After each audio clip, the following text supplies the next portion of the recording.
Wise men came from the east to Jerusalem asking, "Where is the child who has been born King of the Jews? For we have observed his star at its rising and have come to pay him homage."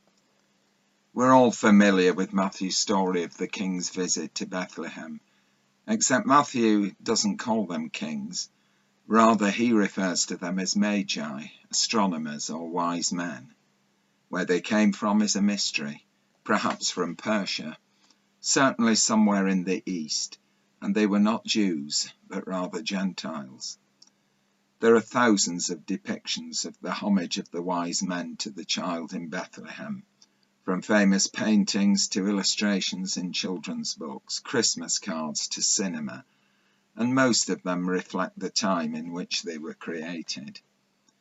For me, one of the very best and timeless retellings of the king's visit to Bethlehem is T.S. Eliot's poem, Journey of the Magi. In his poem, Eliot manages to capture the hardship of the long journey 2,000 years ago. A journey across deserts and through snow, a journey that has the edge of danger about it, and most of all, a journey which at its heart contains a mystery that is enigmatic, which has purpose and certainty, and yet leaves as many questions unanswered as it answers. That is why this is such a great poem, simply because it manages to capture the strangeness and ambiguity of this meeting of magi and child in a stable, in a small hillside town, far from home. The poem is narrated by one of the magi long after the event. However, the journey and what they found in Bethlehem so long ago is still seared in his memory. And it's clear that from the time of that meeting with the Christ child, that his life has never been the same. The poem begins with these words: "A cold coming we had of it, just the worst time of year for a journey in such a long journey. The ways deep and the weather sharp, the very dead of winter." And it ends with these words: "We returned to the other places, these kingdoms, no longer at ease here in the old dispensation, with an alien people clutching their gods. I shall be glad of another death." In other words, nothing has been the same for this man since he set out with his friends in the cold of winter, to follow a new light in the night sky, a quest that would take them miles from home to discover something which they never really dreamt of, a journey which would end in that meeting with a seemingly ordinary family, but in reality was an encounter with God.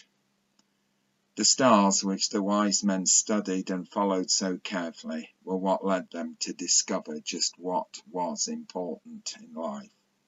Their gifts possibly reflect this: gold for the riches of life, frankincense for peace and harmony, and myrrh for forgiveness and for an understanding that life overcomes death and through God's love is everlasting. The journey of the Magi is a search for God. It reminds me of Gordon Wilson, who in 1987, with his daughter Marie, a nurse, was taking part in the Remembrance Day service in Enniskillen when the IRA detonated a huge bomb. Gordon and Marie were buried in rubble. Both were pulled out of the devastation, but Marie died very soon afterwards. That day in Ireland is now remembered for the words which Gordon spoke in an interview for the BBC. This is what Gordon said about his daughter as they lay together buried in the rubble. "She held my hand tightly and gripped me as hard as she could. She said, 'Daddy, I love you very much.' Those were her exact words to me, and those were her last words I ever heard her say. But I bear no ill will. I bear no grudge. Dirty sort of talk is not going to bring her back to life. She was a great wee lassie. She loved her profession. She was a pet. She's dead. She's in heaven, and we shall meet again. I will pray for those men tonight and every night.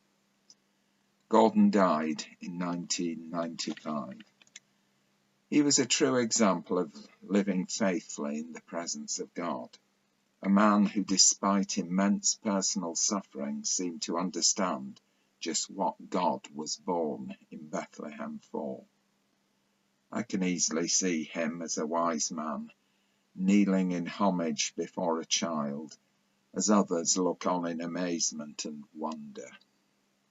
Perhaps we, like the wise men and Gordon, perhaps we can find the meaning and secret of life in simple things, like the love of a parent and in the smile of a child. Epiphany means revelation, a showing, an understanding of the journey towards God and the search for truth. Epiphany is for all of us to share and to discover the search for the truth of God.